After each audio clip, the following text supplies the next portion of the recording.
Day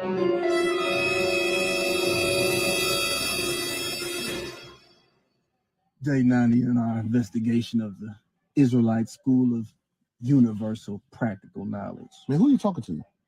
Talking to the people, Johnson. Breaking the fourth wall. Here you go again. ISUPK, they like to call themselves. You know what we call them, though, Johnson? Right? A cult. Damn right, a cult. CULT. Constantly using ladies' time. You understand? That's what they are. But why do you call them a cult? I'm not against it, but I just want to understand why. Johnson. How many times we got to go over this? They have multiple wives. They hate children. Okay. They beat men. Uh-huh. They drink blood. Uh-huh. And they worship a man. Uh-huh. A man named... What's wrong with multiple wives? Johnson, let me finish my dissertation, and then I'll tell you what's wrong with multiple wives. All right.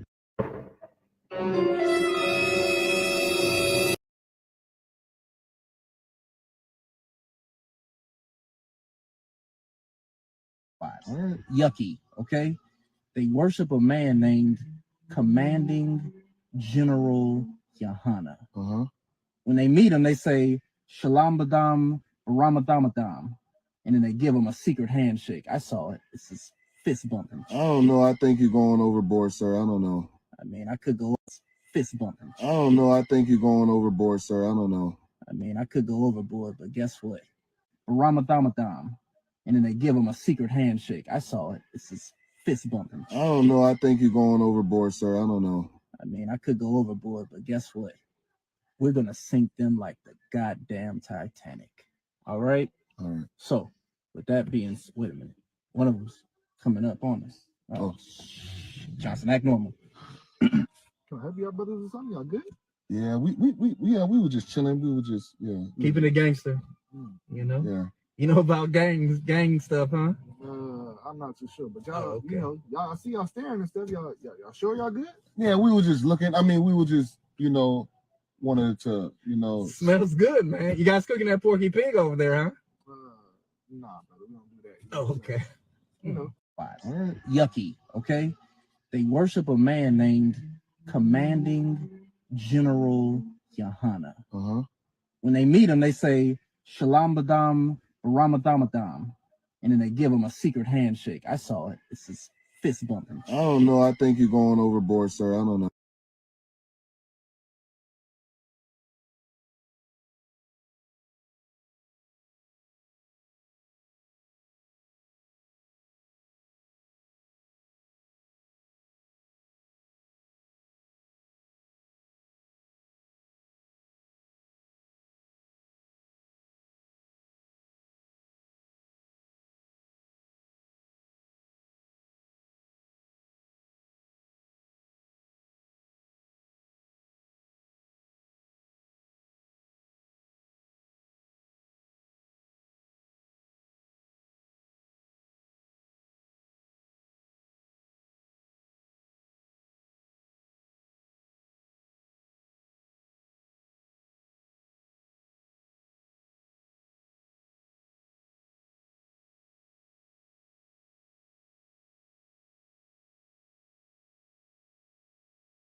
Testing 1 2 3. Testing 1 2 3. Yeah. All right. So y'all can hear me now. Throw one up in the chat if y'all can hear me. We got Yara Call in the building. The rib of Officer Mataza Yahala. All right. Checking in from the slavery. So all right. Appreciate y'all, man. So yeah, that skit, y'all can check it out as ISUPK NORCAL for Northern Cali. It's on TikTok, man. I mean, these brothers, they did a great skit, and they had a good plot. And the plot of the skit is that they're trying to prove that the ISUPK is a cult, and they're going to try to bust them for being a cult. And it's just dope, man. I'm telling you, I'm gonna laugh. All right, so shout out to Power Bob, I see you got your name back. You got the old name that you had on here. Somehow you got to change that. This year we changing all Facebook names because I don't want to know your name. All right. All right. Let's go back up here to the top, to the tip top. So we got we got Shabar in here. What's going on, Shabar? Shalom, Lord of Christ. UPK Shara, Yaquar. Shout out to you, Fort Worth, Texas. Shapara, checking in from Louisiana. All right, shalom to you, sis. Shalom, Yahweh Shema, Thumba Shem Yahweh Shai. George Sanders. All right, let's get that name this year. If you already have it, just change it. All right, Shabar, what's going on? Shalom, Lord of Christ. To you, let me see. Trooper Tazawa checking in from the BX. All right, BX in the building. Olivia Arnold checking in from San Bernardino. Let me see. Y'all recall, I already gave you a shout out. Jeff Cooper. Let me see. Power Beasy. Checking in from Houston. Okay. It's probably like what? 4 o'clock over there? Damn. Your Quadazar 1 West 125. Checking in from Buffalo, New York. All right. she don't know how to change it. All right, no sweat. We're gonna change it. Big Main, yeah. Shalom to you. Yeah. So look, as much as you come into class, you should be getting credit for coming into class because I'm pretty sure you have been in here. Now I don't know if you're an officer or a trooper or what, or a young man or what, but you definitely should be getting credit for being in here because you're always in all the classes. Jaheim, all right, Jaheim. Yeah. Shalom, Lord of Christ checking in from Florida. Yeah, all right. I see y'all. All right, so the name of the class is Disagreements in the Truth, right? Because, yeah, we could have disagreements in the truth. I know it might seem like, you can get this picture painted like, that we're not going to have issues. You know what I'm saying? A lot of times, people, they have that in their head that you're never ever going to have a disagreement in the truth, and that's false. You know what I'm saying? And for a lot of people that think this false narrative that it's never going to be a problem in the truth, then when the problem presents itself, then that person leaves because they come in thinking that you can't never have a disagreement with a brother, or two sisters can't have a disagreement. You can have a disagreement in the truth, but a good friend countervails, everything that you go through, right? So let me show you a disagreement in the truth, all right? Let me go to Acts 15 and 36. Acts 15 and 36. And then also, too, if any of the sisters want to read, y'all can read, too. All right? That's right. Acts 15 and 36. So if any sister would like to read, you can read too. Brotherhood and sisterhood, right?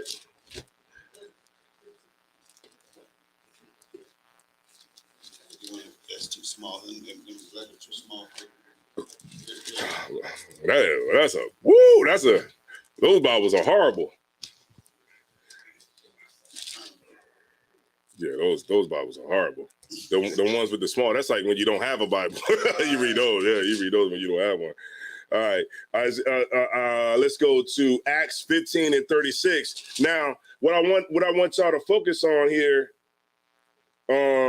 is the disagreement, right? A disagreement, right? I want y'all to focus in on that because, like all brothers, man, like all sisters, you're gonna have you're gonna have disagreements, right? I'm just highlighting everything. All right, so all right, here we go. All right, you can read it. All right, so I will go to headquarters for one of the classes soon, Lord allow.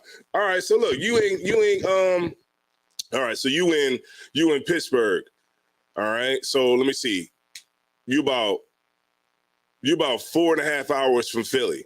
So Damn. All right. So I think it's a brother up there in Pittsburgh. I believe it's a few brothers up in Pittsburgh that you can link up with, and you can get down with those brothers. You know what I'm saying? I can link you up with Captain Ahmad, his number, you know what I'm saying? Because he's a captain over that city, you know what I'm saying? And he could plug you in with a brother or two that's up there in Pittsburgh, so you can move forward a lot quicker than trying to make it all the way to New York. Go ahead. George Sanders is in. He's the one that said he's going to headquarters. He's in Jersey City.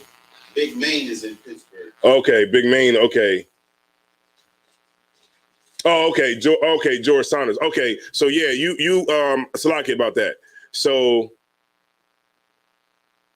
Okay, there we go. So you okay? So the brother Officer Kwam Gowan is in Pittsburgh. So whoever need that, go ahead and grab that. You know what I'm saying? You need that. So get with the brother. You know what I'm saying? If anybody could help the brother out that said that he's in Pittsburgh, then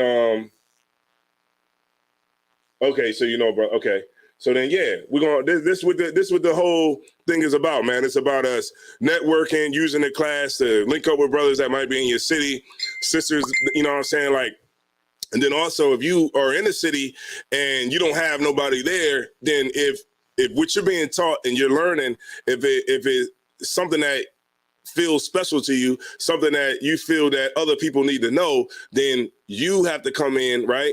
And you have to, take that sacrifice for the rest of the people that's in your zone that don't know about the truth. So you got to be the brother that's going to be able to bring them the truth. So let's just say if you were in a city where the ISUPK isn't there, then you need to make it your business to start something so that the ISUPK can be there. But then also, if you might have to drive like 3.5 hours, 4 hours to go to a city that is the closest to you. But then you go there, get learned up in the truth, hit the camps, roll with the brothers and stuff like that, get raised up, and then you go back to your city. You raise up a school, you raise up brothers, and you raise up sisters in your zone, and that's how you do it. You know what I'm saying? It's not going to happen, you know what I'm saying, without you doing any work. You know what I mean?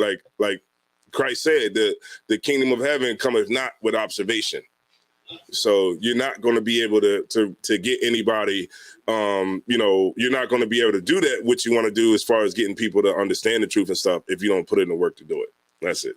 All right. Acts 15 and 36.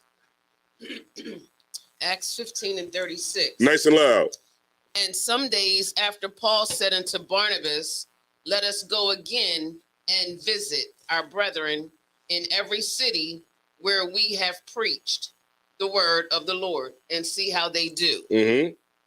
And Barnabas determined to take with them John, whose surname was Mark. Mm-hmm.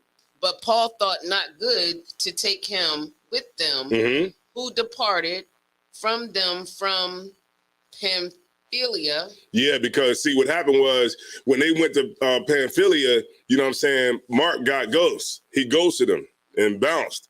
So they like, well, why are we going to take this dude? So Barnabas is like, well, why should we take this dude with us over here? Because when we went over here, he bounced. You know what I'm saying? Keep reading.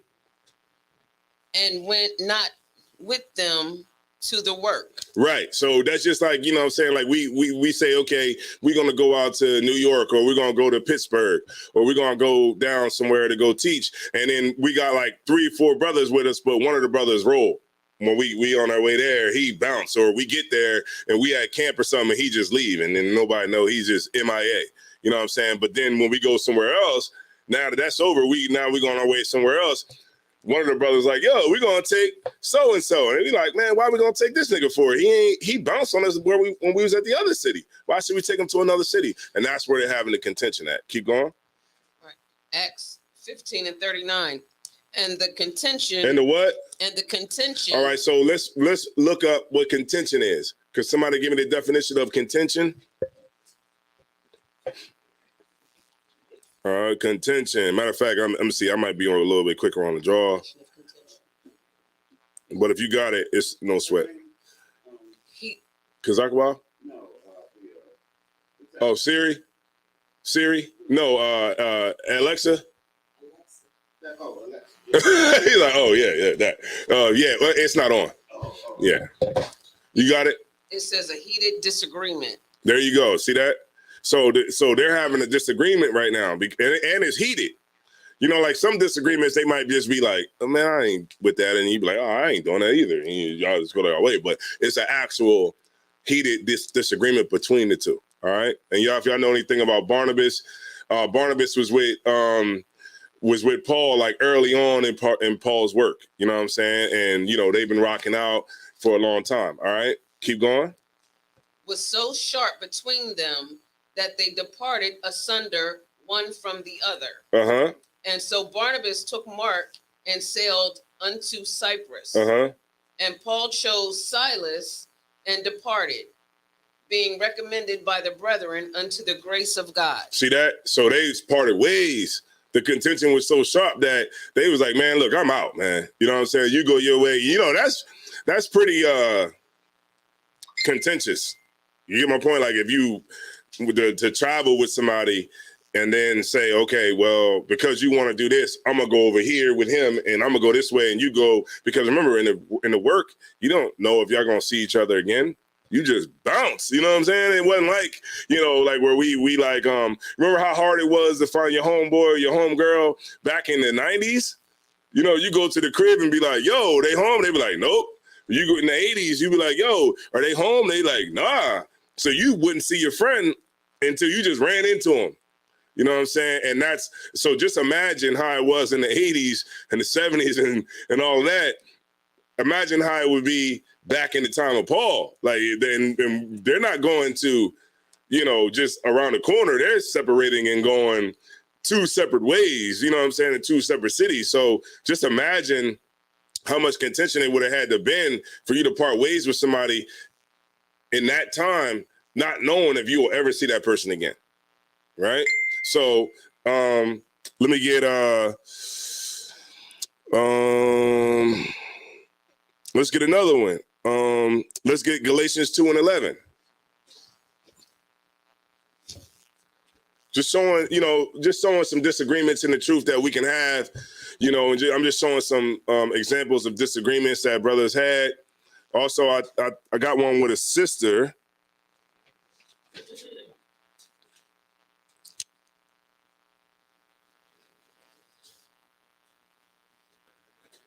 All right.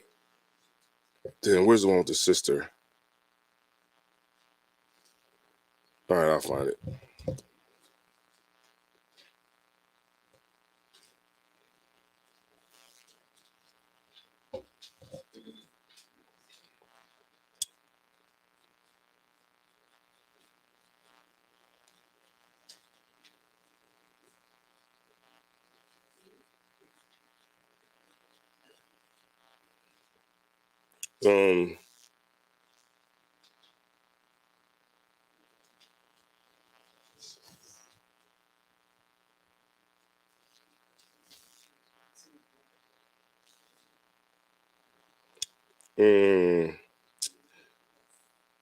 Damn, what's that one? Damn, I'm trying to find it. The one with the sisters.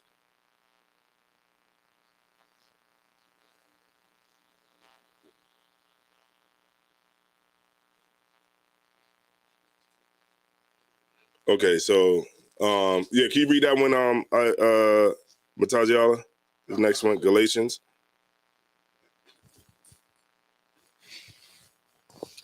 It's the book of Galatians, chapter 2, verse 11. Mm-hmm.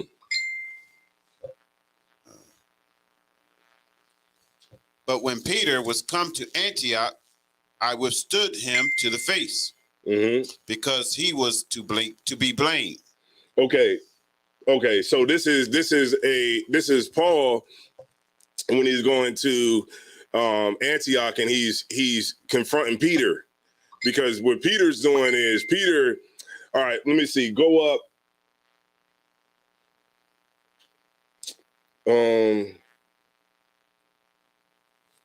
What was the one where Peter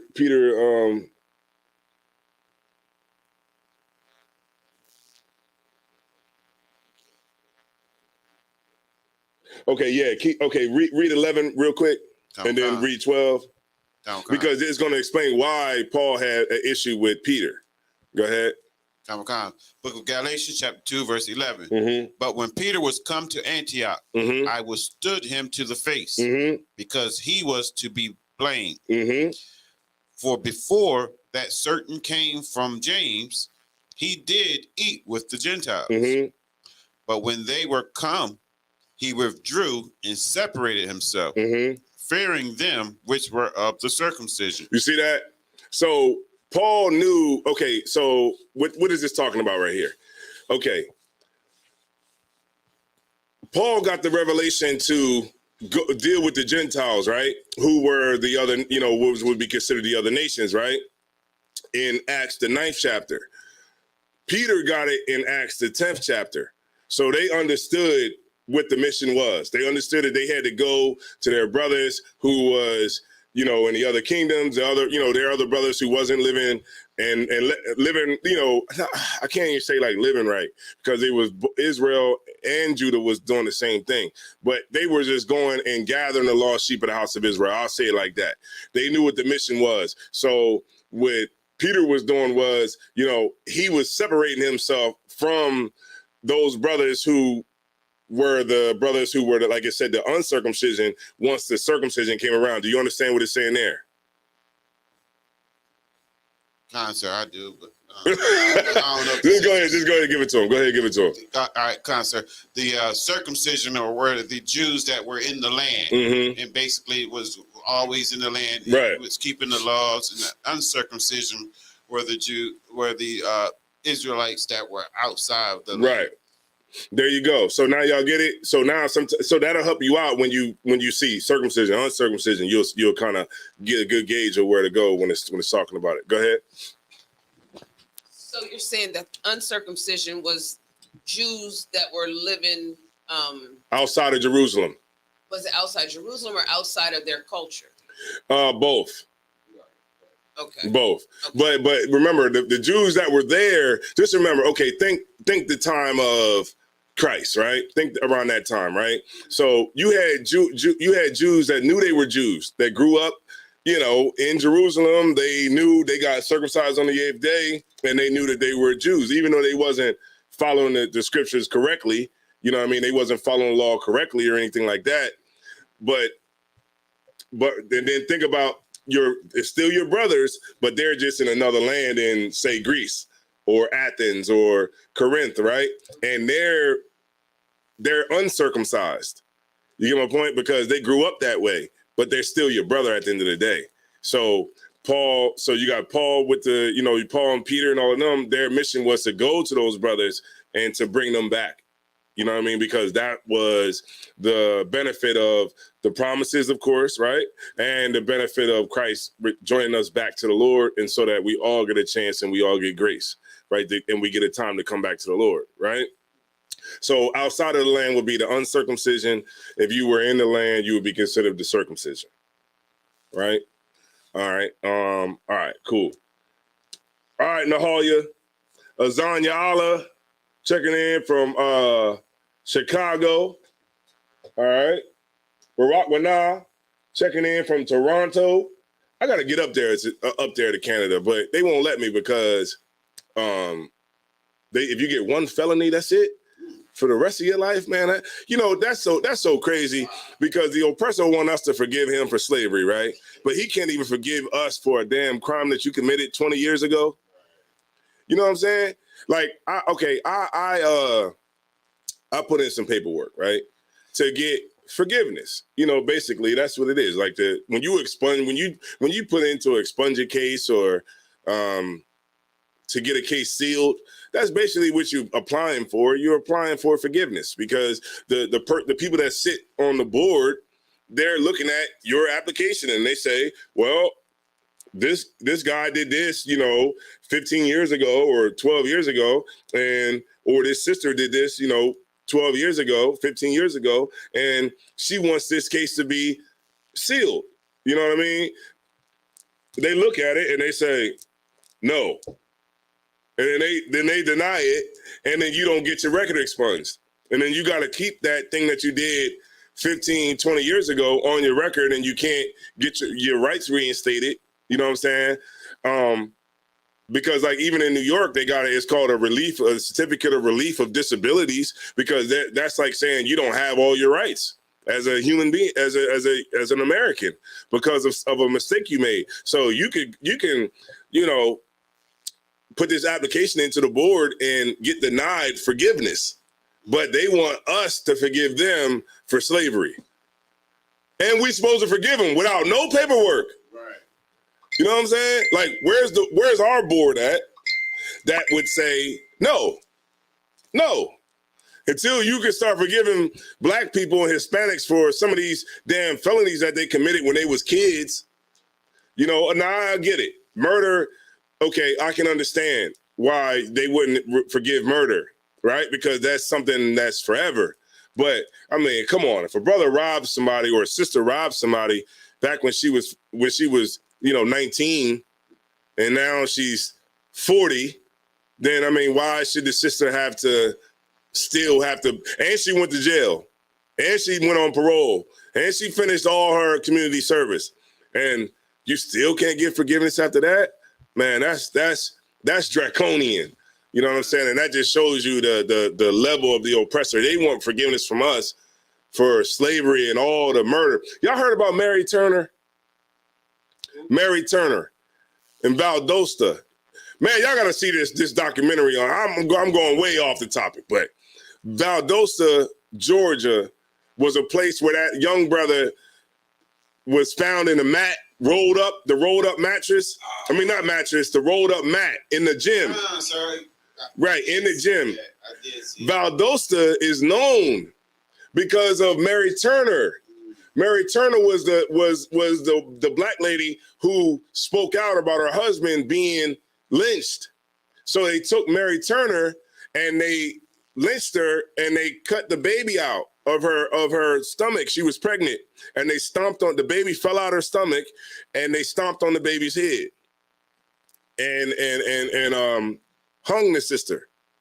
Valdosta is known for being racist, but then this case right here, what we're talking about with the brother who was killed in the school, and he got rolled up in one of the mats, and they found him the next day. And what happened was, and I'm gonna tell you, we watched the documentary. What happened was two of the oppressors that was going to school with him killed him because of a fight that they had prior, like a couple weeks before. But the reason that it got covered up was because one of the oppressors' father was an FBI agent. Right. So they covered it up. And guess what? The gym is under surveillance, right? 24 hours a day, the gym is under surveillance. With the time when he entered the gym and to the time they took the body out is gone. Just mysteriously, all the cameras that work in the gym is just gone. Then guess what? They exhumed the body, and they wanted to check his organs to see what kind of trauma was done to do a second autopsy. All his organs were gone, and he was stuffed with newspaper. Yeah. Valdosta, man. So go ahead. I believe his name was like Kendrick Johnson, I think, or something like that. Mm-hmm. Was that his name? Okay. I don't want to say it wrong, because so if somebody could look it up, y'all can look it up real quick. John, what's that? Kendrick Johnson. KJ. Yeah, KJ. Kendrick Johnson. Yeah. Yeah. Hold on, let me see. I got some comments in here. Yeah, I did see that documentary. That's LaBar, Jersey City. All right, LaBar. Salaki, 2 hours away from Toronto. Your quad is out. Well, look. All right, you 2 hours away from Toronto. Wait a minute, but he's all the way up top. So yeah, I mean, whatever works. I mean, if you got a clean passport and all of that, and you could travel up, 2 hours is better than 4. You know what I'm saying? Who knows? You know what I'm saying? Wherever the spirit leads you at, brother, do it. All right. Just started paint. All right, just started paint. We're gonna have to see what paint or art means in Hebrew. We're gonna have to give you that name. All right. Yeah, we're gonna have to do it. So wherever you at, I'm not sure what city you in. then we can go ahead and get you, get you some of this time so that you can get your Hebrew name. Let's try to do it before Passover. So contact the brother in your city, captain or whatever that's nearest to you, and let them know, man. Like, hey, I've been in class for over 90 days, and you want your name. All right. So read it one more time. Galatians 2:11, please. Okay, sir. Book of Galatians, chapter 2, verse 11. Mm-hmm. But when Peter was come to Antioch, Mm-hmm. I withstood him to the face. Right, because what did Paul understand? Like, if you got an issue with a brother, you go to that brother, man. You know what I'm saying? You tell him, hey, look, man, you wrong. You know what I'm saying? Like the scriptures say, man. You know what I'm saying? You can rebuke your neighbor, but don't suffer sin upon them. You know what I'm saying? And this is what Paul is doing. He's seeing them straight up. Like, look, I got an issue with you, right? He withstood him to his face. Go ahead. Because he was to be blamed. Mm-hmm. For before that certain came from James, mm-hmm. he did eat with the Gentiles. Right, because remember, you got like in what's that called? In Acts 10.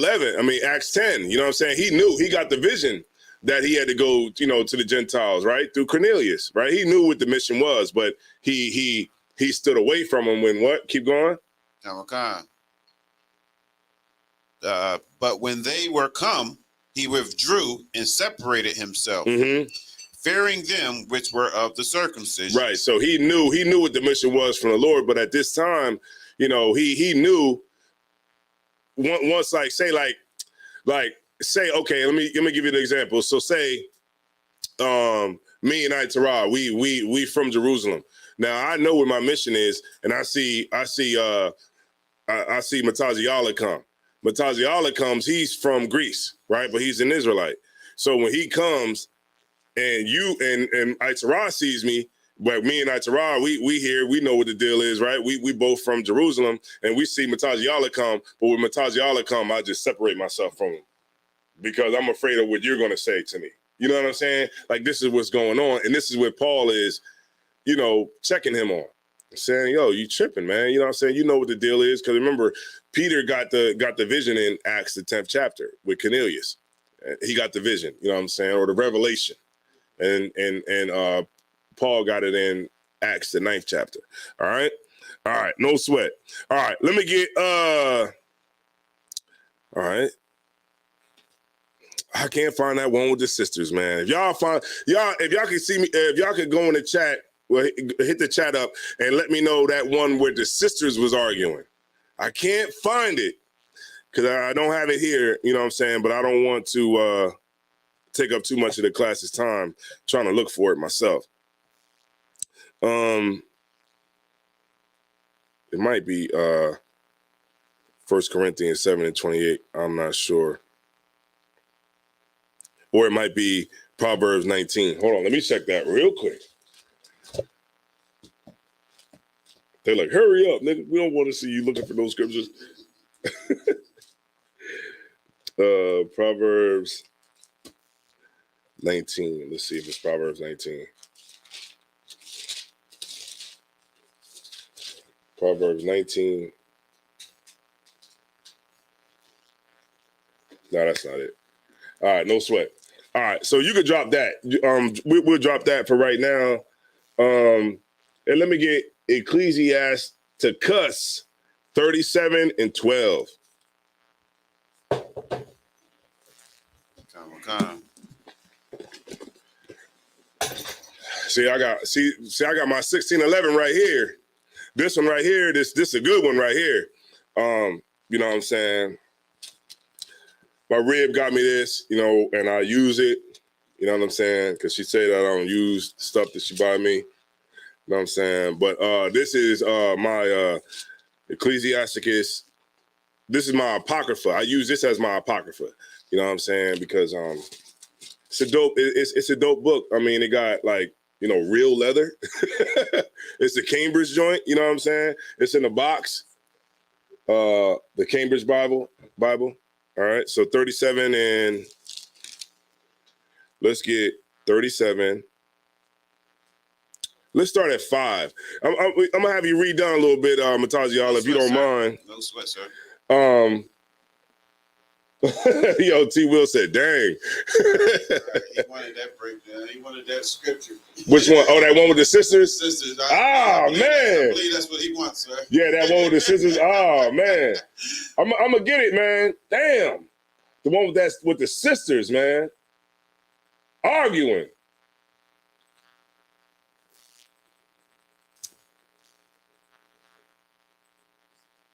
All right, so let's get it. Come. Damn.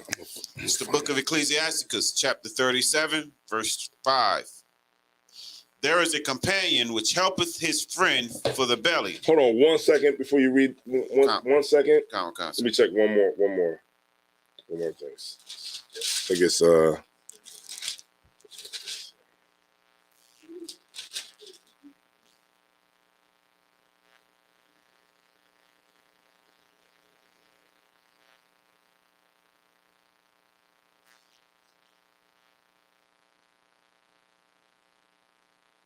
I'm gonna find that one, man. But go ahead. I'm sorry. Come. Ecclesiasticus, Book of 37 and 5. So we're starting. We're gonna come down. All right. All right. You got it. It's the book of Ecclesiasticus. That's in the Apocrypha, Mm-hmm. chapter 37, verse 5. Mm-hmm. There is a companion which helpeth his friend for the belly, and taketh up the buckler against the enemy. Y'all know what this is, right? Have we been here before? Come. So we Have we been here before, Aitzara? No? Yeah, we got to go back on it. We got to hit it again. All right, what do you think it is?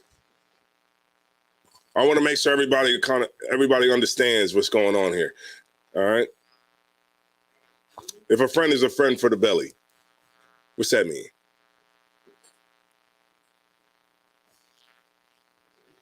In this day and age, they would call it like a ride or die chick or a ride or die homie or something like that.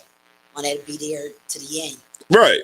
Because if I'm not there for you, I'll be sick. You know, think about it like that, right?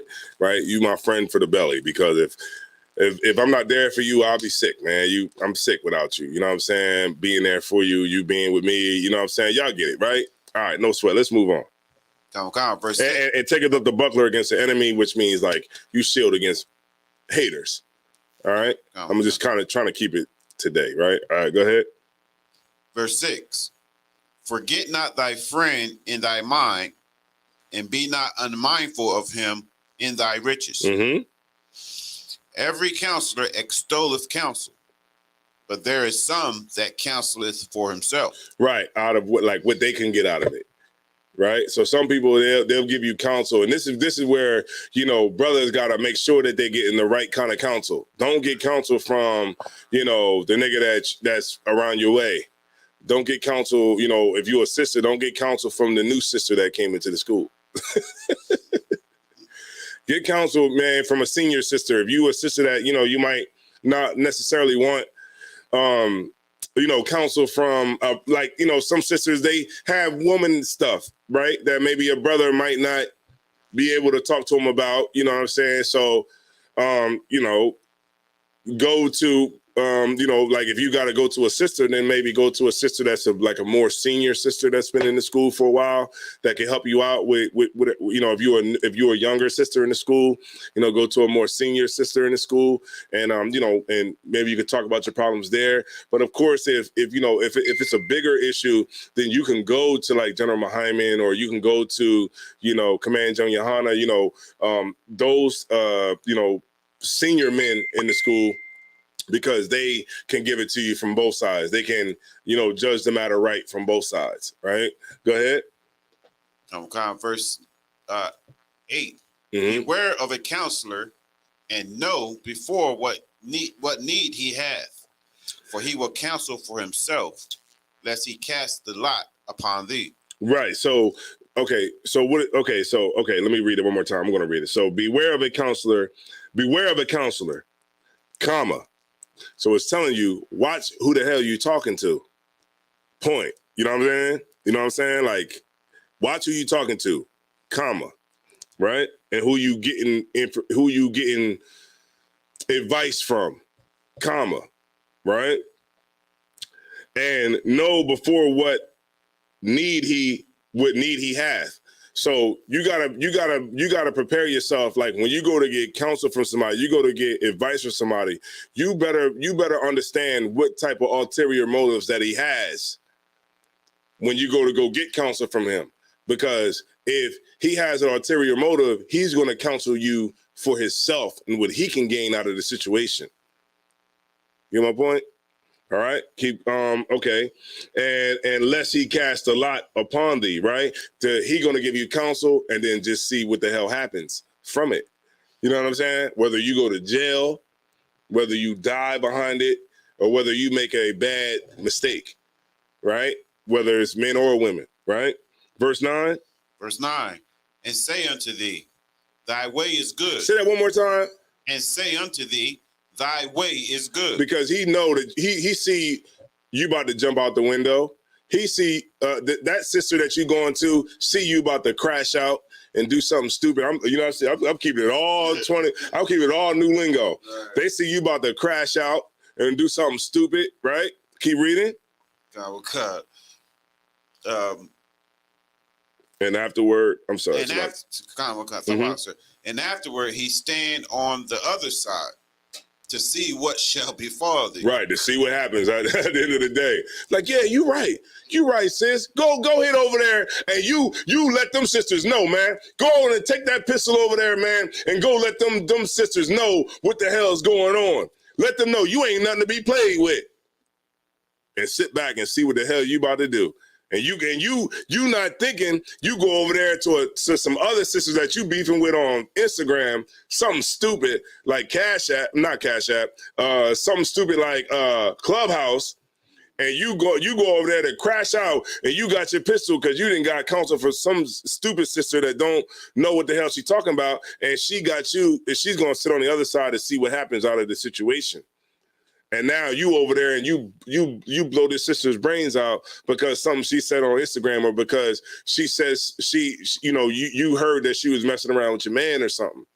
And now you in prison, or you getting 100 years hard labor, depending on where you at. Louisiana still do that. They give you 100 years hard labor. You know what that means? Hard labor? That means you can't get like a good job. That means that your job, like whenever you're in prison, your job has to be hard. So you know how like when you come into jail, like in Louisiana, they might have you out in the fields because you eat what you pick. In like Louisiana, Angola, you eat what you pick. So when you come in as on the low end, you got to go out in the field every morning, 5 o'clock in the morning. You go out and you pick. You know what I'm saying? The corn, you planting, you doing all that, you bringing in the harvest, right? Hard work. And you can't move up because they say you got 100 years hard labor. You know what I'm saying? And you're going to work hard every day until you die, right?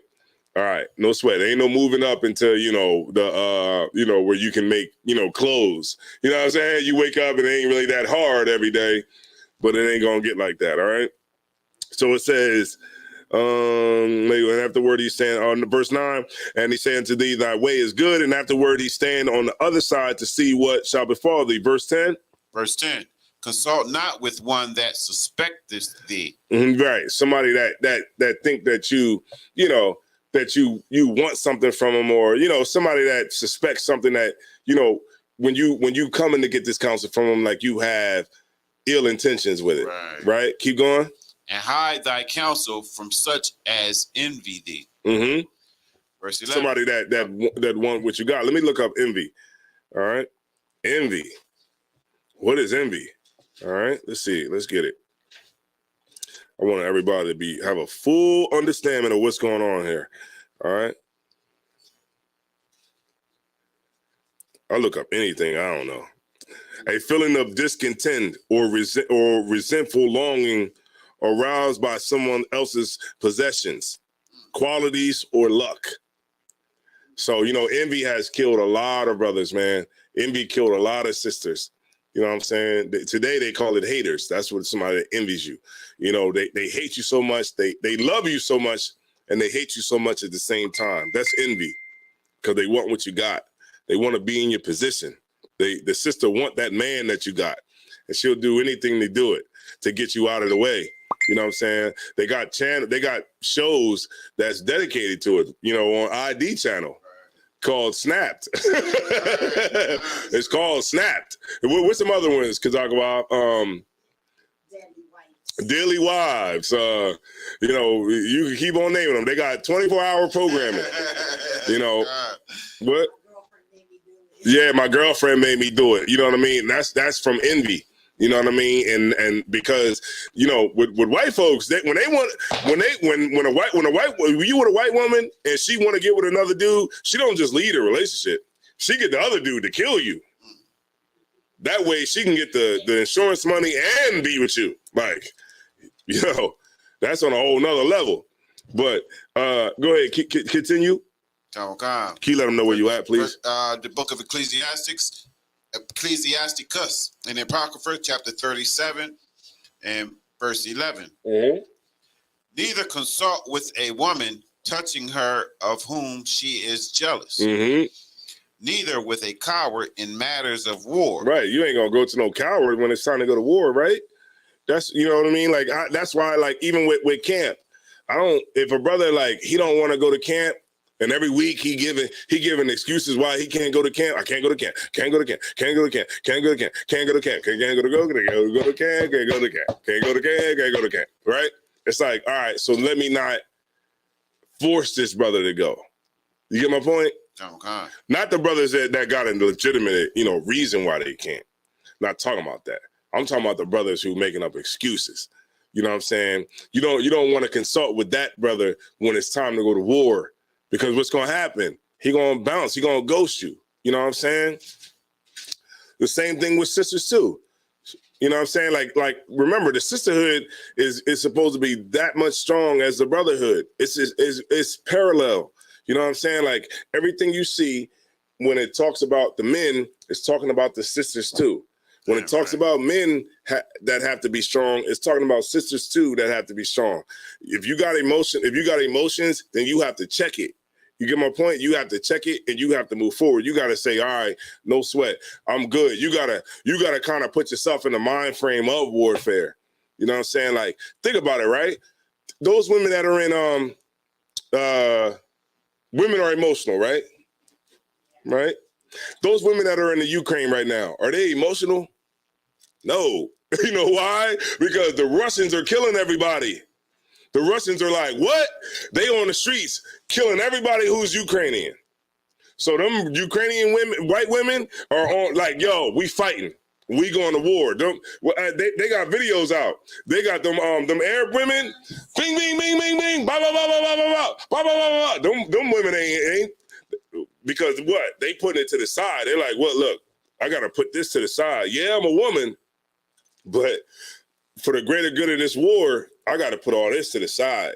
You get my point? And other nations understand it the same way our women got to understand it, the same way we got to understand it as men. You know what I'm saying? You don't consult with a coward when it's time to go to war. Everybody knows that. Nobody wants to listen to a F nigga. All right? Go ahead. Okay. Nor with a merchant concerning exchange, nor with a buyer of selling.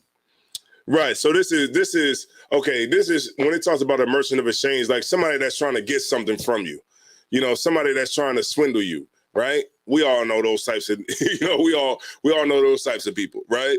Keep going. Okay. Of selling, nor with an envious man of unthankfulness, of thankfulness. Right. Okay. When they talk about an envious man of thankfulness, like somebody who's fake. He envy you, but he be like, oh man, that's Gerard, man. Oh, sis. Oh, yo, sis, you the one, sis. Right. Okay. You the one, sis. Yeah. Thank you for everything you're doing for me. I appreciate everything you're doing for me because you know what? Without you, this wouldn't even be possible. But at the end of the day, that sister hates your guts. And she want your position. She don't want to like get the kind of counsel from you that could make her better. She want what you got. She want your man. You get my point? And she is, you know, fronting. And this is what the scripture is telling us to watch out for, right? So I'm just trying to flip it for sisters and brothers, all right? I'm working here, all right? I'm working. All right, go ahead. Cause nor with an unmerciful man touching kindness. Right, there you go, right? Because some niggas, they really, you see how it made the parallel? Like say it one more time. Can you say it one more time, please? Nor with an unmerciful man touching kindness. He's fake too. Because he's the brother that don't got no mercy on his brother, but he's gonna act like he do. You get my point? Like it's going. You see how like the way that the scripture is breaking it down is breaking it down from the side of women and the side of men. Because at the end of the day, it's all the same, right? We go through the same thing, just on different sides of the coin. All right, keep going.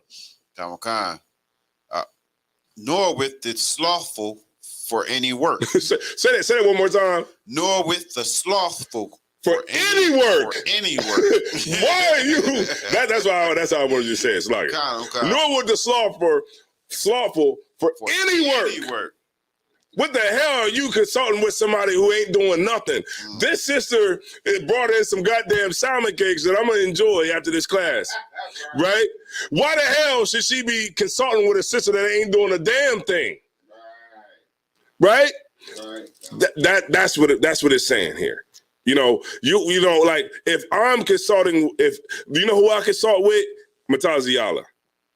I consult with, Thushiam. I consult with Matazapa. I consult with Captain Tawar. I consult with brothers who are actually working. What the hell am I consulting with somebody who don't come to class? What the hell I even need to talk to you for?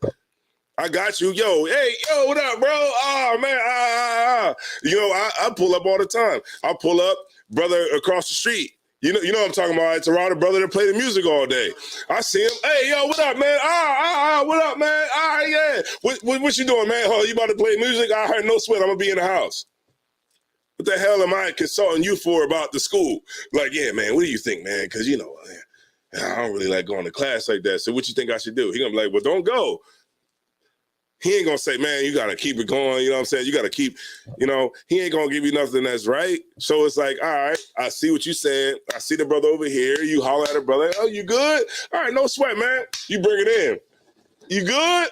All right, Most High in Christ, man. All right, bro. Hey, yo, man, come to the barbecue. All right, bro, I'm gonna come to the barbecue. You ain't going to the barbecue. I'm not going to the barbecue. But you get my point. You know what I'm saying? You don't wanna have counsel with somebody that is a sloth, somebody that moves slow, somebody that don't have no work behind them, right? Now, not saying that you can't deal with a person that doesn't have as much work as you have, but you don't want to get counsel from somebody that ain't doing nothing, right? Keep going. Nor with an hireling for a year of finishing work. Right, somebody that take a long time to get something done. You hire somebody, it take them a year to put up that damn door. It's like, damn, man, you gonna put the door up today? He's like, well, I'm gonna get to it. I got this to do, I got that to do. Somebody you hire to do something, somebody that takes all day to do something. A lot of brothers and sisters, when they come into this truth, they take all day to do something. Why does it take all day for you to come to class? What? Is it you got time to come to class? How the hell you know how much time you got? Who the hell knows that?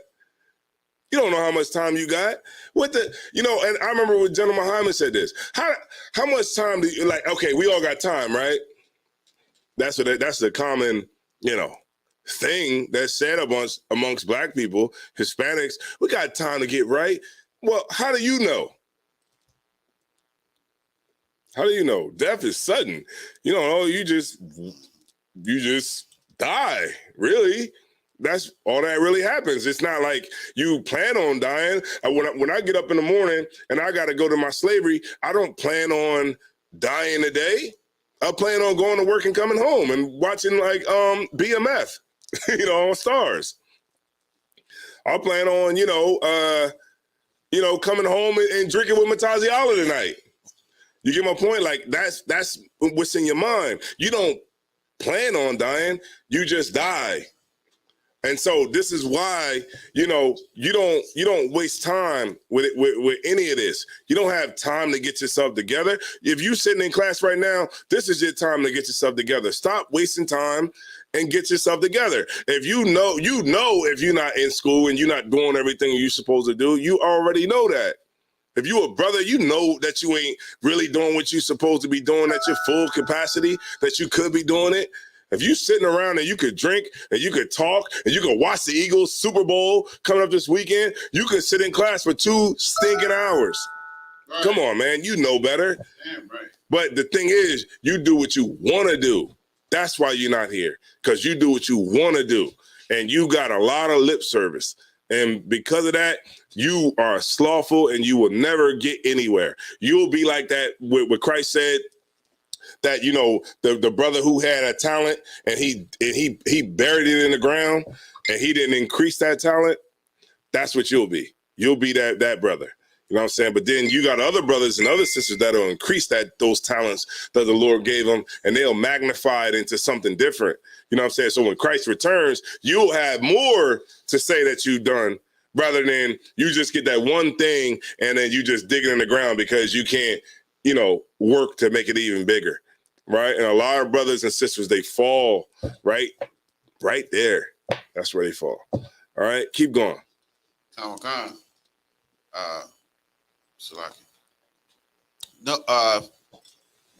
Nor with an idle servant of much busyness. Mm-hmm. Of much business, Salaki. Mm-hmm. Hearken not unto these in any matter of counsel. Mm-hmm.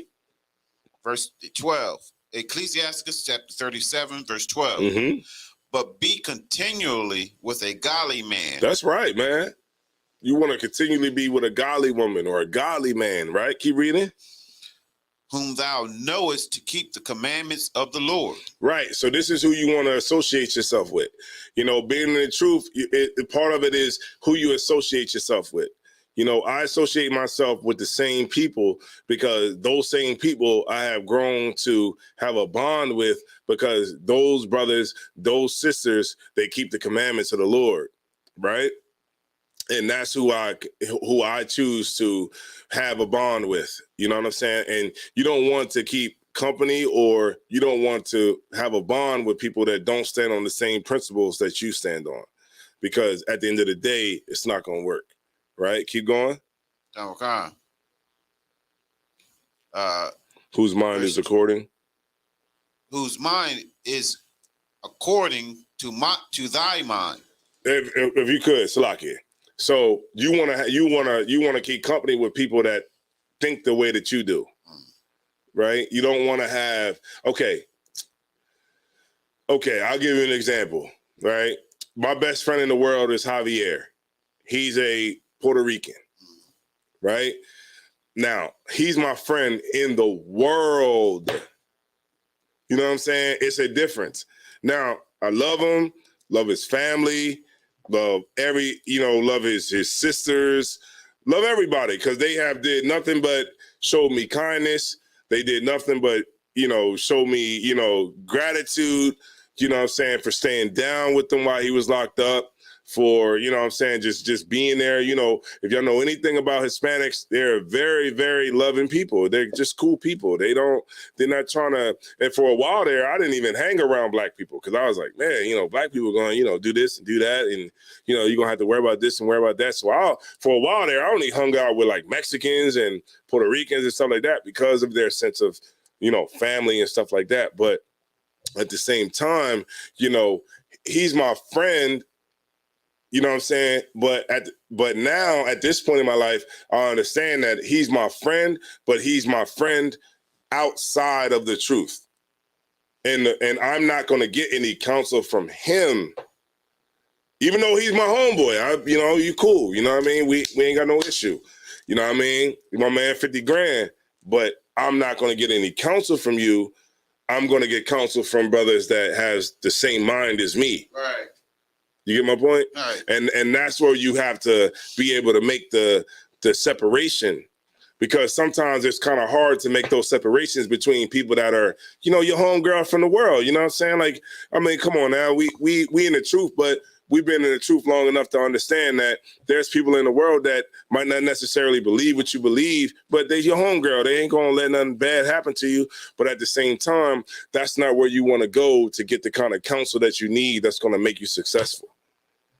You know what I'm saying? The kind of counsel that you're going to need that's going to make you successful is the brothers and sisters that are like-minded like you and that are in the same, that follow the commandments and do what the Lord wants them to do, right?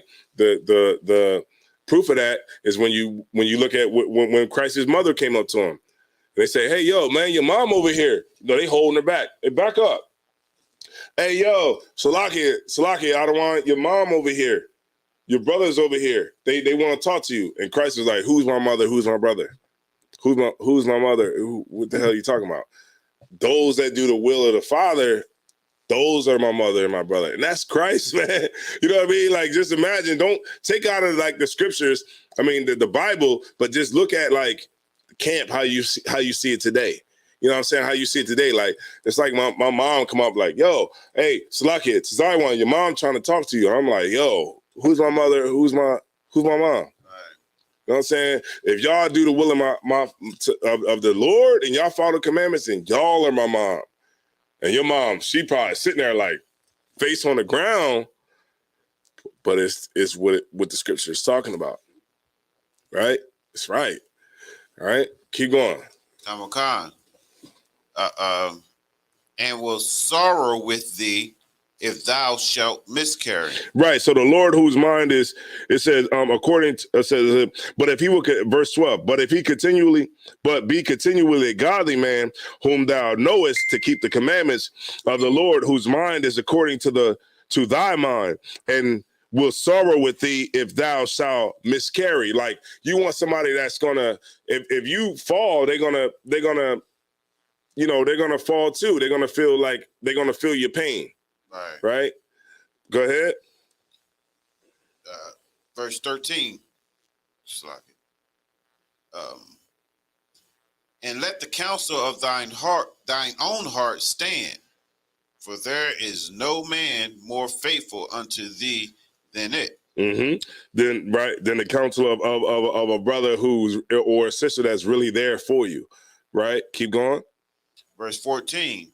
For a man's mind is sometime wont to tell him more than 7 watchmen that sit above in an high tower.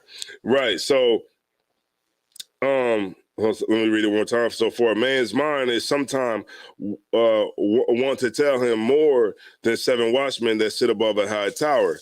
Right. Read the next scripture. Verse 15. And above all this, pray to the Most High, that he will direct thy way in truth. Right. So, you know what I'm saying? You might want to talk to so many people, you know what I'm saying? So many other people, but at the end of the day, you want to make sure that you lean on the Lord. Right. You might want to get that counsel from this person and that person. But at the end of the day, if you stand on the Lord, that's where your help is going to be. Oh, is the incense too much? Or is there too much smoke in here? I'll cut it off if it's too much. It's rough. It's rough coughing now, ain't it? After COVID, you be like, the whole room look at you like.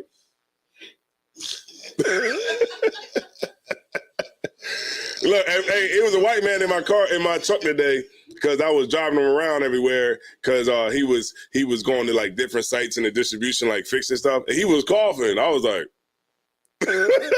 hey, I ain't played no music the whole day. I ain't played no music. I'm like, he ain't listening to none of this soul stuff. I just turned it off, and he was just like, and I was like, yeah, you good, man? He was like, yeah, man, I just been having this cough, man, that I can't get rid of for the last couple of days. So I was like, but crack the window.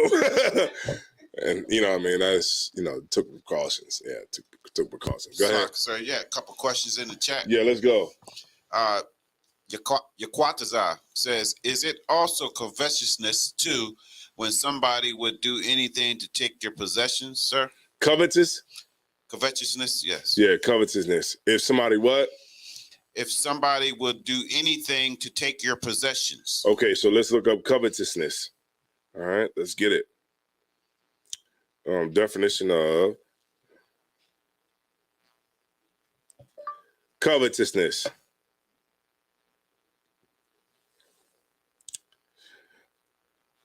Okay, marked by inordinate desire for wealth or possessions or for another's possessions, right? So yeah. So read that. What was the question one more time? He said, is it also covetousness too when somebody would do anything to take your possessions, sir? Yes. Right. You're absolutely right. And right. Olivia Arnold says, once we come into the truth fully, we can't keep our worldly friends. No, yes, you can keep your worldly friends. Yes. You know what I'm saying? You can, okay, if the person is not vexing you from being in the truth. You get my point? Like, okay, if the person is like, you know, because I got friends that are, I just told everybody about, you know, my friend that's in the world, you know, Javier. Javier is a good person. I mean, he stayed with me. You know what I'm saying? My rib seen who he was, and you know, she's a pretty good gauge of character, you know what I'm saying, the person, and she was cool with him. You know what I'm saying? Like, he's not a bad person. Everybody that's in the world is not a bad person. All right.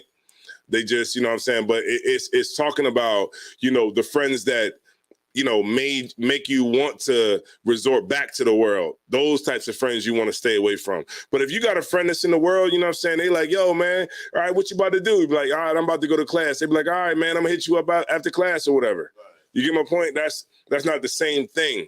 You know what I'm saying? So yeah, you can keep friends that are in the world, and it comes with seasoning, right? It comes with seasoning as you be in the truth, man. I mean, now, if you got friends that are, you know, that used to be your druggy homeboys and homegirls, and maybe you want to leave them alone. You get my point? Like, you might want to leave them alone because they're, you know, they might entice you to go back into the world. So you want to, like the scriptures say, you cut off that white arm if it offends you, right? So if it's something that is if it's gonna make you offend against the Lord, then you want to cut that off.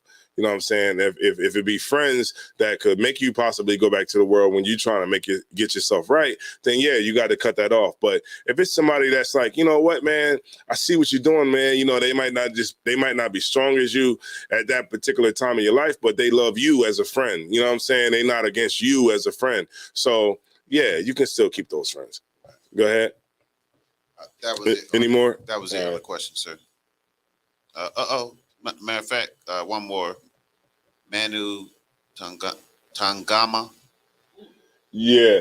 Can you prove that the Polynesian are Japhet according to scripture? Okay, so so I can answer this question real quick. Okay, so that particular question, I'm actually working on that right now. You know what I'm saying? I'm actually working on that right now, and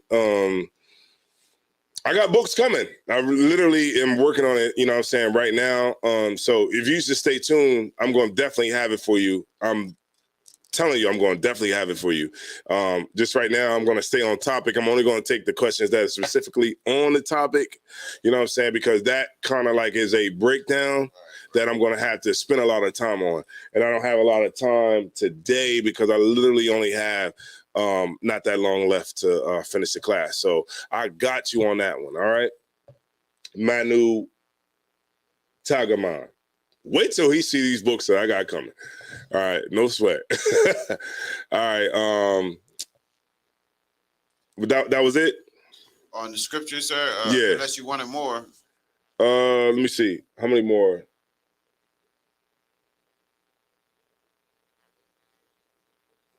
And then also to Manu, you can also tune in to what's today? Tuesday. Thursday night scripture breakdown, you know what I'm saying, with General Mahyman. You know what I'm saying? You can tune into that class, of course. and you can ask us that same question, because of course we don't turn away from any questions.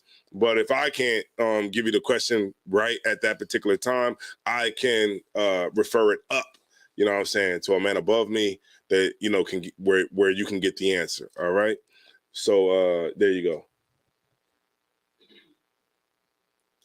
Yo, George Sala said, where can I get access to the books? Look, check it out. I'm gonna tell y'all where y'all can get access to the books. I'm about to lay it out right now.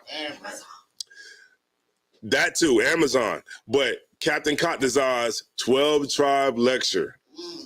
Look at Captain Katazar's 12 Tribe Lecture. They took it down off of YouTube because it was on Patreon. Flock it. They put it back up on Cross the Line Radio, and it's up there right now. Type in CTL Radio 12 Tribe Lecture. Captain Katazar, this lecture, man, I'm looking at the books, I'm like, Amazon, you know what I mean? As soon as he said Amazon, Amazon, Amazon, Amazon, and I'm just getting these books from Amazon, and they'll be here February the 9th. You know what I'm saying? Because I'm like on a mission really to break down everything, break down all the nations, you know what I'm saying? Like the heathen nations, I'm breaking that down. I even found a book that shows that Moab is the Chinese, and Ammon is the Japanese, and Elam is the East Indians. You know what I'm saying? And I got something coming on Japheth too. You know what I'm saying? So, yeah. This brother had to ask the question now, and I was trying to make this a surprise. All right. All right. So, yeah. So watch Captain Katazar's 12 Tribe Lecture, man. It's about 3 hours and 40 minutes. But what you say? That's a long. You gonna have to watch that joint in, like, you know, watch an hour, watch another hour, or watch an hour and a half, and then write everything down, because it's so. What you say? Like roots. Roots, huh? Yeah, it's like 2 parts. You go. It's a long breakdown, but I totally understand that. You know, yeah, and you know, and also. What he's asking is not a bad question. You know what I'm saying? It's actually a good question, but at the same time, it's like a loaded question, because it's going to take a little bit more time for us to like delve into it. But you know, it's a good question, and those types of questions just, you know, gets me inspired to, you know, go in and you know, want to find out that answer. All right, no sweat.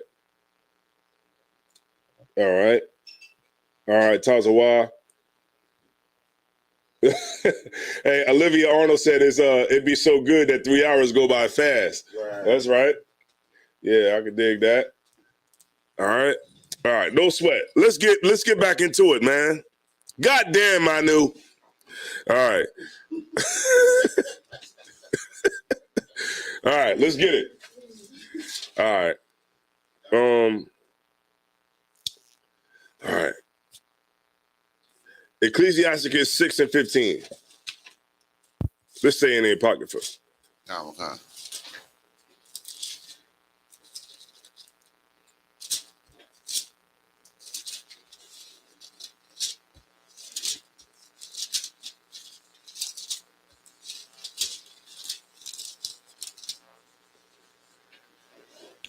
All right, 6 and...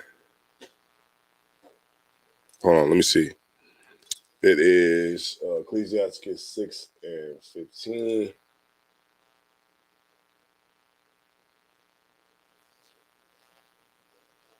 Oh, is that the wrong one? That's a good one.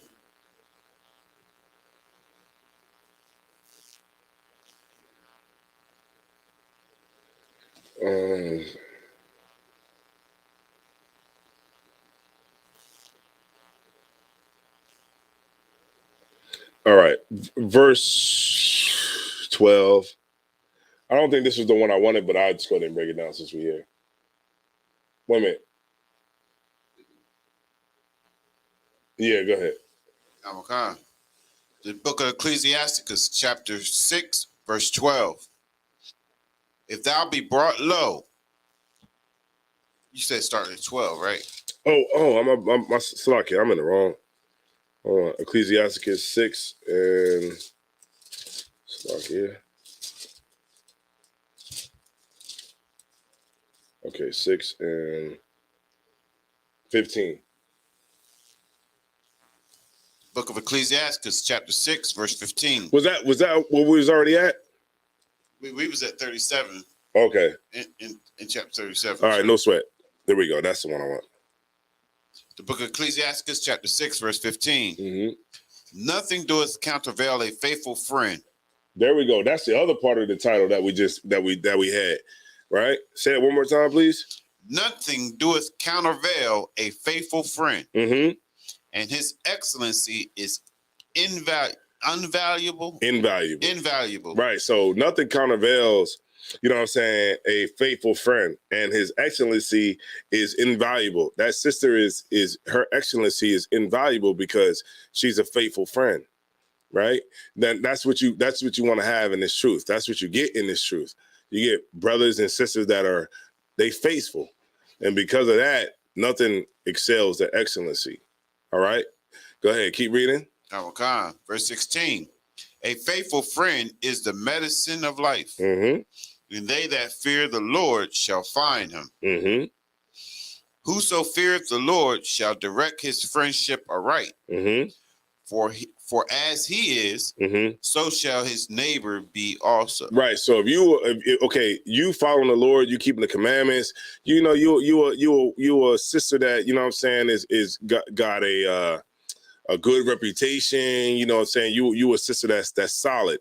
Then that's what you're gonna get. You're gonna get sisters that are solid around you. You know what I'm saying. If you're a brother that's solid, that's what you're gonna get. You're gonna get brothers that are solid. But remember, the first thing you want to do is you want to be solid in the Lord and with the foundation that the Lord sets for you. And then everything else will be added to you. Right? Go ahead. If you a real nigga, you're going to get real niggas that's you're going to be surrounded with. If you a fake nigga, that's what you're going to get. You know what I'm saying? The same way, likewise, for the sisters. Go ahead. Verse 18, Ecclesiasticus chapter 6, verse 18. My son, gather instruction from thy youth up. So shalt thou find wisdom till thine old age. Mm-hmm. Come unto her as one that ploweth and soweth, and wait for her good fruits. Mm-hmm. For thou shalt not toil much in laboring about her, Mm-hmm. but thou shalt eat of her fruits right soon. Yeah, you know what the her is, right? What's the her? Any sister want to take a shot at it? Go ahead. Right, but that's not exactly what I want. You're right. It is the truth. Right, but it's a specific word that I'm looking for.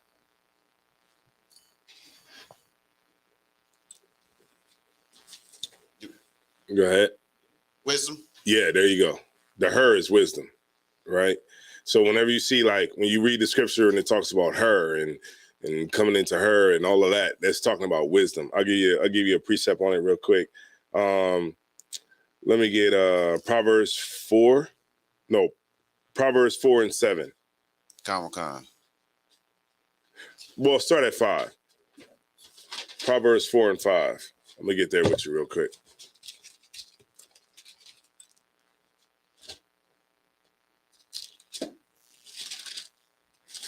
Proverbs 4 and 5. Mm-hmm. It's the book of Proverbs, chapter 4, verse 5. Get wisdom, get understanding, forget it not, Mm-hmm. neither decline from the words of my mouth. Mm-hmm. Forsake her not. Say it one more time. Forsake her not, Mm-hmm. and she shall preserve thee. Mm-hmm. Love her, and she shall keep thee. See that? See that? That's wisdom right there. All right. The sister's like, see, it's talking about her. See, the wisdom. See, when you listen to me, you'll be okay because, you know, the her is wisdom. All right. Can I read that last? Go ahead. You got it. Yeah, you go to 7. Verse 7. wisdom is the principal thing. Mm-hmm. Therefore, get wisdom, and with all thy getting, get understanding. Right. You got to be able to understand too, because sometimes, you know, you can get wisdom, but you might not understand it until a little bit of time passes. You know what I'm saying? So there was, like, I always knew that we were the lost sheep of the house of Israel, right? But I didn't understand it until we went to the feast, the slaughtering of the lambs, right? That's when I understood it, once I was able to kill a sheep. And when I was able to go into the pen and I was able to grab the sheep, and I was like, damn, his hair is kind of feels like mine, you know? And I was able to go into that pen and grab that sheep, the one that I wanted to kill. And the other sheep didn't do anything about it to stop me from grabbing the sheep that I wanted to kill. Then I realized that we are sheep, because the only thing that would protect me from going in to the pen to kill this sheep is if it was a shepherd that was watching over them that would protect them from me. You know my point? And that's why I understood that why the Lord, you know, refers to us as sheep, because without a shepherd to watch over us, all the nations just come in and just handle us any type of way they want. They can kill us whenever they want. They can exploit us whenever they want. And that's what made me understand that if you're going to protect the people, then you have to be a good shepherd, all right, or a leader, all right. I think that was it. All right, no sweat. So let's go back to Ecclesiasticus 6 and 15. Come on. Oh, matter of fact,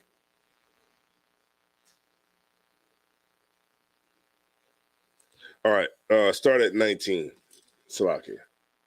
This book of Ecclesiasticus, chapter 6, verse 19. Come unto her as one that ploweth and soweth. Meaning that you got to work for it. Go ahead. And wait for her good fruits. And then when you work for wisdom, you're going to get wisdom. You know what I'm saying? Like you gotta work at it. Like when we tell our brothers and sisters to come to class, that's what we're saying. You don't just get wisdom and then you just hear it like, hey, yeah, man, with the 12 tribes of Israel. All right, no sweat. I'm gonna sit at home and just stay the hell at the house. It's work. You gotta work at it. I'm still working at it. You know what I'm saying? Like, look, you gotta keep working and keep on working and working. That's how it go, man. Look at General Hyman. General Hyman been in this truth over 20 years. And guess what? He still got Monday class and Thursday class. And sometimes some people might come with a question and General Muhammad be like, whoo, let me ask Commander General Yohana about that. You get my point? Like it's always work. He's always working. That's how that's how the kingdom gets here. You got to work.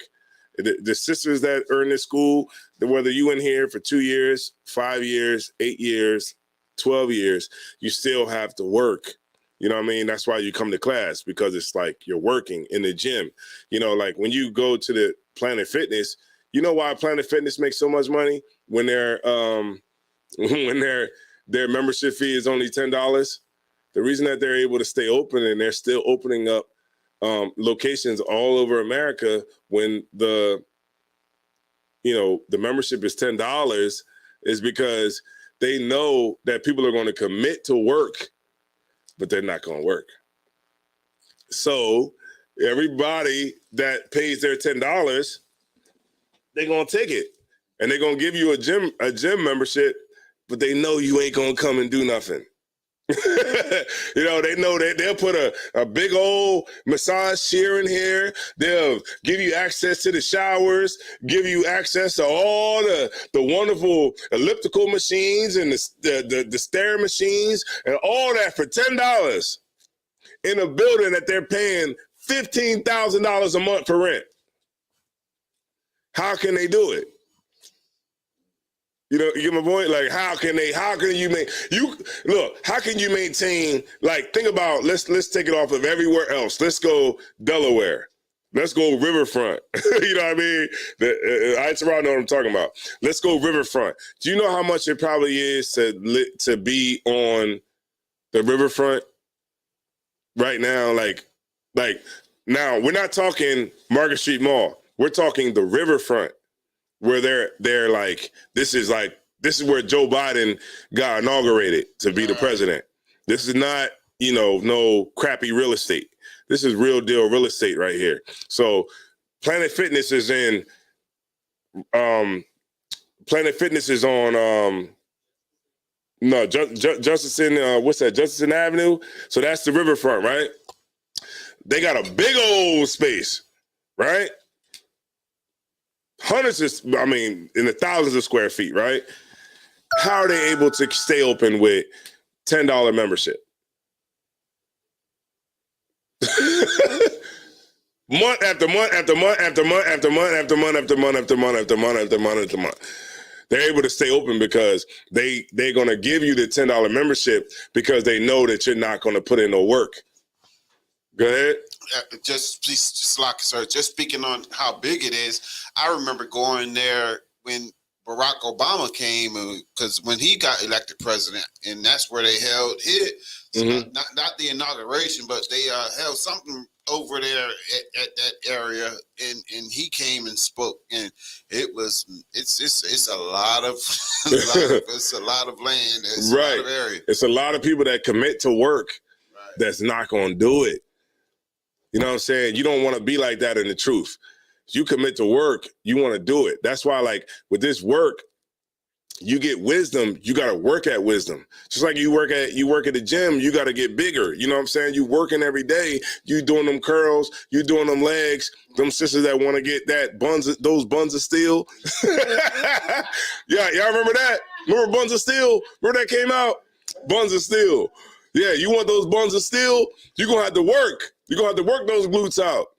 You're going to get on that Stairmaster. You're going to have to work those glutes out. And what's it called? Not anymore, sir. What the glutes? Yeah, they just fight to the military. And go and get them, huh? Go and get them built up. Yeah, you cheating, man. You cheating. Right. Yeah, you cheating, man. That's funny, man. But that's the point, man. The point is, like, if you want wisdom, you got to work at it. And you got to build yourself up, and that's how you ultimately get to where you're trying to go. All right? All right, let's go. Let's keep going. He right, though. People do that, too, with the, what's that, liposuction? They just, instead of working out, you just get the lipo. Huh? They call them BBLs, I think. The BBLs. It's rough, man. You know what I'm saying? People cheat now. Go ahead. All right. Verse. Okay, it says, okay. It says, for thou, it says good fruits, for thou, verse 19, Ecclesiastes 6:19, it says, thou shalt not toil much in laboring about her, but thou shalt eat of the fruits right soon. She is very unpleasant to the unlearned. He that is without understanding will not remain with her, right? So that's the brothers and sisters that you see leave. Right. The ones that do a goddamn video talking about you escaping a cult. Right. You just trying to come up with an excuse because you didn't work at getting wisdom. Right. You just, felt like everybody else should do something for you, and ultimately it was the reason they got you out of here. It's no point. It's better to work. Work at it. Keep working. Every day that you work in the gym is, not going to be a good day. Some days are leg day. Some days are leg day. You know how you get them niggas that's like this and their legs is like this? Right. Yeah, because the legs is hard. That's the day that, niggas don't regret. That's the days that niggas regret. That's the day niggas loathe. Everybody want to do chest. Everybody want to get in there and do chest and do arms and do back.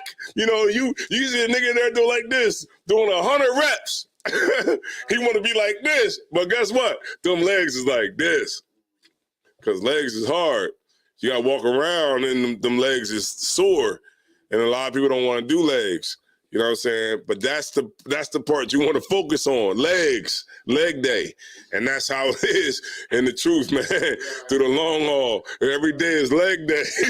And nobody want to do it because it's easier to do chest. You know what I mean? So what you bringing out is so heavy because Paul even tells us that like this is a marathon. So in a marathon, you on your legs, you running. So legs are very important. Right, legs is very important.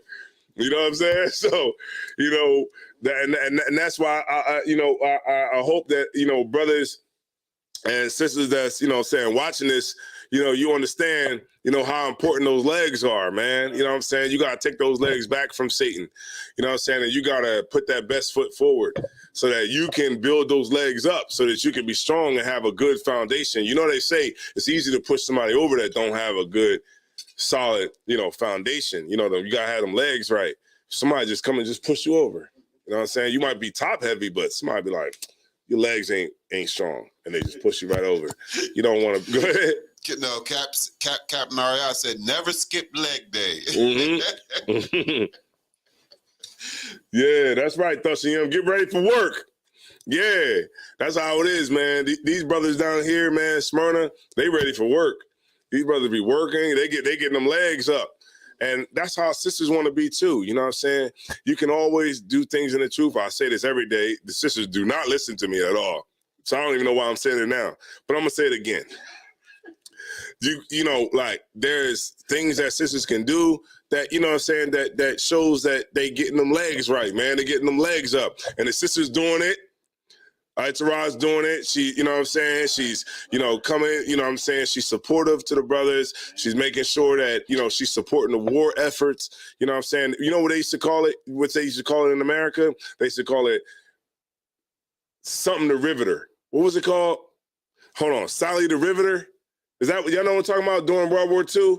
The women who helped the war efforts in World War I, World War II? Hold on. Let me look it up. Hold on. Let me see. I'm going to get it for you right now. Oh, I got you, sis. I seen you had your hands up. Hold on. The Rosie the Riveter. Hold on. Rosie the Riveter. Yup.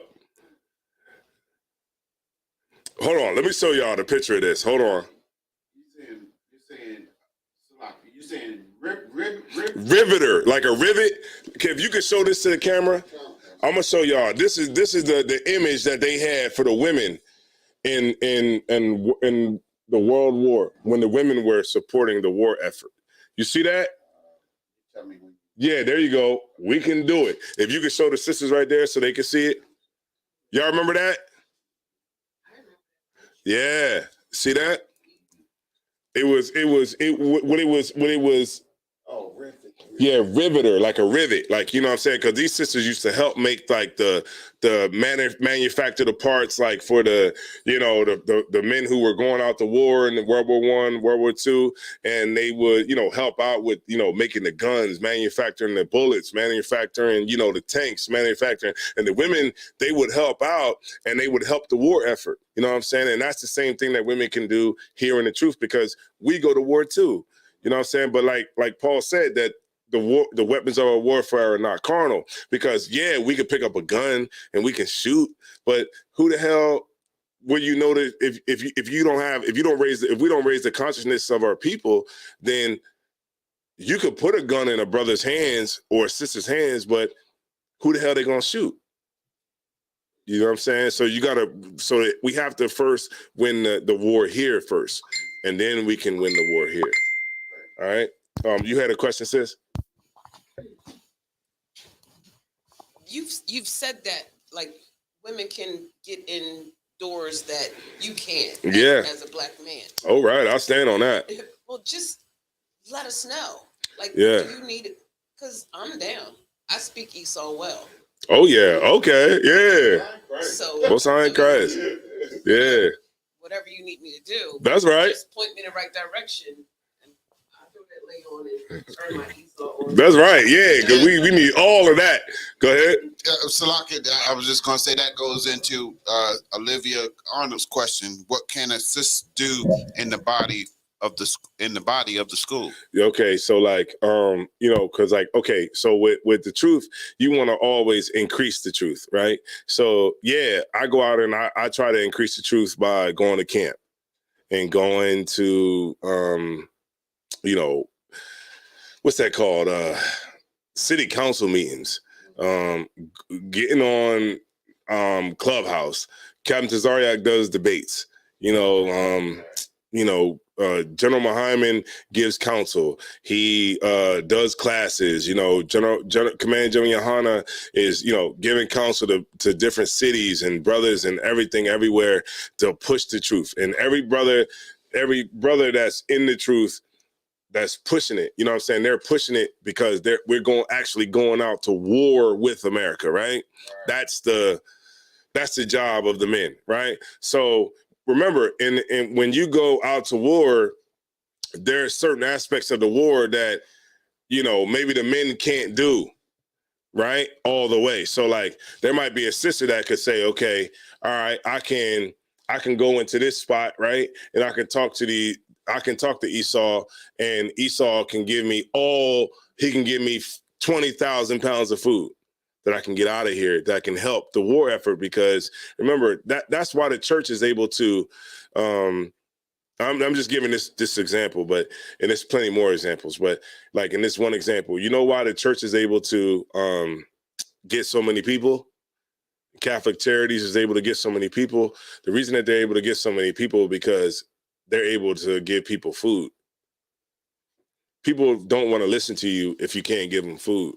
You know what I mean? Because they're like, yeah, I get what you're saying. Yeah, we the Israelites. I get Christ is black, but what is that going to stop me from being hungry? You know what I'm saying? So it's like as you be in the truth longer, you understand that, that there's other things that you need to push the truth. You need food, you need, GED programs, you need sisters to be able to, you need to figure out, the issue of healthcare, housing. You know what I'm saying? Like all of those different elements come with the truth. The what's that called? The education of the truth is just a small part of it. It might seem like it's big because that's what you see every day on YouTube, and that's what you see on Instagram and TikTok and all of that. You see the educational part of it, but the truth is so much more than that. The truth is about how can a person eat that's starving? How can a person have housing that's homeless? How can a person that don't have a GED get a GED?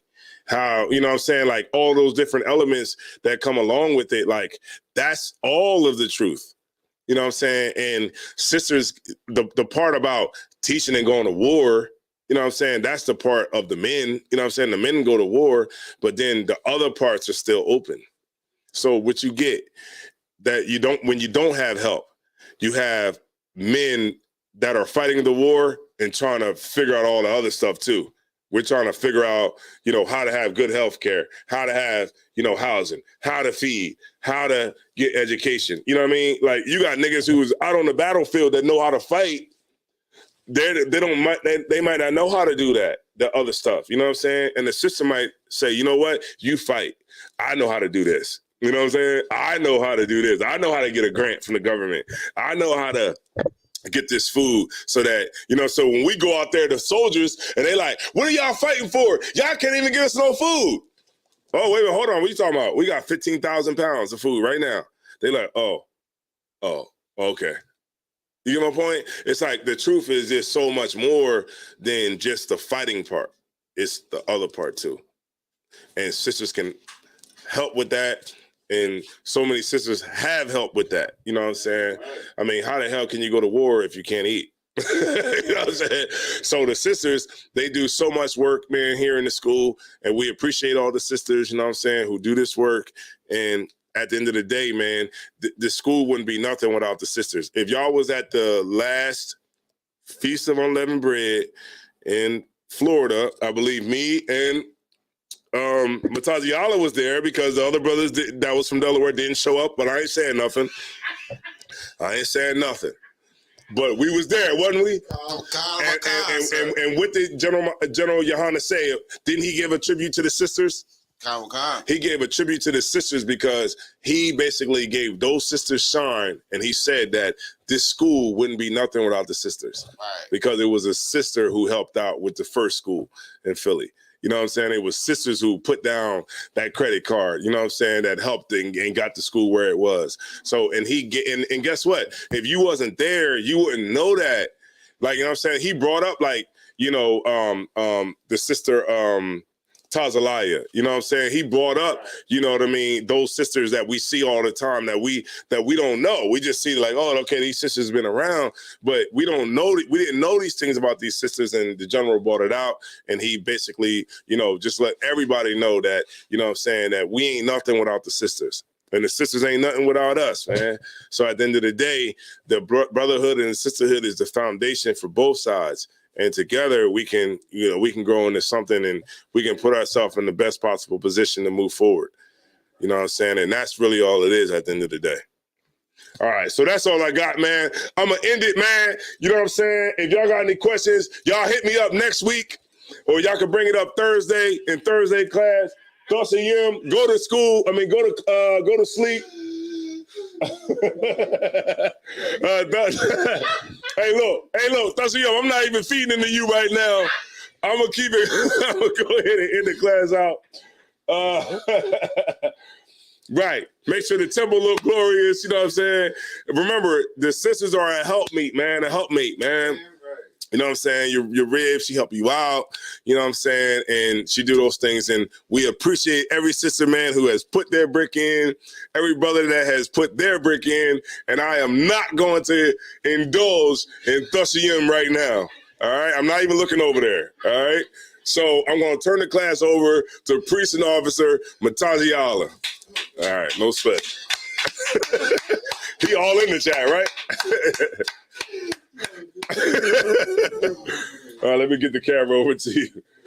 Good class. Great class. All right. ISUPK security announcements.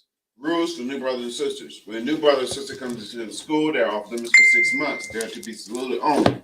They are here to learn and share themselves with the world. If they need transportation, the teacher will arrange it. That's right. After 6 months, if a brother or sister has an interest in a particular person, they are to seek counsel from the heads. Tithes, which is the commandment, Numbers 18:21, Malachi 3:8-10, means 10th in Hebrew, ma'ashra. That's 10% for every penny of any increase the Lord gives you. Priest funds, free will offering for the priest. It's not mandatory. It's whatever amount you like to donate, or whatever kind of bottle you like to donate. Adeline brought in some very good cognac tonight that we was able to drink on, so that it's welcome. Don't think it's not welcome. It is welcome. All right. We have the Feast of Purim. Which is coming up on March the 5th and the 6th, which is going to be on a Sunday, I believe. It starts on a Sunday. Yeah. And that Monday. It's going to be good. Feast of Purim will be held in Smyrna, 202 North DuPont Boulevard, Smyrna, Delaware. Come down. It's in Sussex County. No, that's Kent County. Yeah. We are in Kent County, and it's right on the highway. If you can't get lost, just put in your GPS. We got smartphones nowadays. Put in your GPS, 202 North DuPont Boulevard. We're right next to the Taco Bell KFC. All right. We also have the Passover, which we touched on earlier. That's going to be in Raleigh, North Carolina. If you haven't booked your hotels, please get on it now. If you need transportation, please get on it now. If I could say something real quick, just real quick, man, I'm on the Passover Council. Just for every brother and sister to know, look, get your tickets, because what he's saying is right. Because, okay, J. Cole is having a concert the weekend of the Passover, that weekend, and it's supposed to be 80,000 people that's going to be in Raleigh, so it's going to be lit. All right. Now, these particular things that are going to be in motion is a little bit different from every other Passover that we've ever did, because now on top of all of us being there, we got another 80,000 that's on top of that. I didn't know J. Cole was that famous, but everybody that I talked to said, "Hey, he's lit like that." Yeah, so and Raleigh is his hometown, so he's coming back to Raleigh to do a show, and everybody's going to be there. So when everybody's going to be there, remember the hotels are going to go up as it gets closer to the date, and they're going to start price gouging. So you want to get your hotels now, so that you don't wait, because if you wait, I'm telling you, you're gonna put in the 3 days or 4 days that you're gonna be there, and you're gonna put in Thursday, and it's gonna say Friday and Saturday is not available. Right. So I'm telling you, you got to do what you got to do now. Don't wait. The Crabtree is open, and the Sheraton, I believe, is open. That's where the Crabtree, right? I think the Crabtree, and it's a couple other ones. That's the name of a hotel? Yeah, it's the Crabtree. That sounds horrible name for a hotel. But the Crabtree Hotel, that's his horrible name. But which one you saying that, sis? Yeah. Marriott. The Marriott. Okay, so yeah, some at the Marriott. All right. Salakia, I mean, interrupt No you. sweat, sir. That's absolutely perfect, because that I forgot all about that. That's a good reminder. So you definitely have to get on top of that right now. And I know y'all don't have to say this to anyone that's in the UPK, but remember who you are and represent the school well when we're there. So we can fish, because it's all about fishing here in the UPK. All right. And remember, if you're traveling, the very next day after the Passover is the Feast of Unleavened Bread. All right. When you come back from the Passover, we will be in the Feast of Unleavened Bread, meaning all leaven has to be out your house. So prepare properly for that also. All right. So if anyone wants to be a trooper in school, start wearing all black boots, shirt, pants, headband, and scarf.